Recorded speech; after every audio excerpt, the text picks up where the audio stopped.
Far-reaching ripple effects across the U.S. from both Hurricane Milton and Helene. Some hospitals have been forced to ration IV fluids, postponing elective surgery and other non-emergency procedures to conserve supplies. Because flooding from Helene struck the country's largest manufacturer of medical supplies, north of Asheville, North Carolina. And now the country's second largest factory in Daytona, Florida, had to shut down temporarily because of Milton. Joining me now is NBC News health and medical reporter Berkeley Loveless, Jr.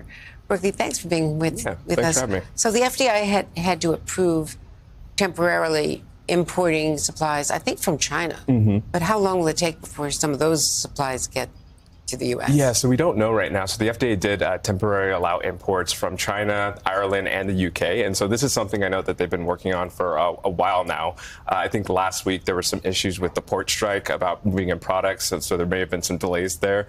So right now we're hoping that this comes within days or weeks. It's really important that this happens quickly because hospitals right now have been saying that they've been conserving supplies, in some cases giving patients Gatorade or water instead of an IV. That's really be terrible because IV fluids are preferable to Gatorade or water, obviously. They're really important, And when people come into the ER or become dehydrated, especially in the heat, the hot zones across the beds. And there's also people delaying elective surgeries right now. So people with tumors, not immediate treatment tumors, but tumors can't get their procedures done. People with kidney failure also rely on specialty fluids from this company as well. So they're not, in some cases, they're not able to get the care that they need.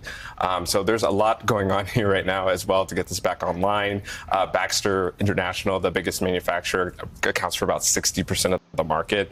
And so right now that they're saying that they hope to have full products by the end of the year. Right now, they did increase the supply to hospitals from 40% to 60%.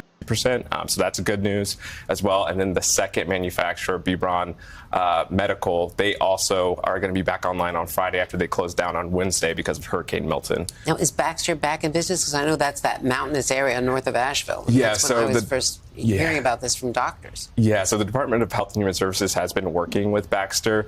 They are not fully back online, but they're trying to do things in phases at the moment. So that's why they kind of increased the supply just a little bit for hospitals to kind of help out there. And, hospitals can't switch suppliers as well, so it's very difficult for them. So it's important that Baxter is also increasing supply here. Thank you so much for bringing us that update. It's so important. Thank you. Thank you.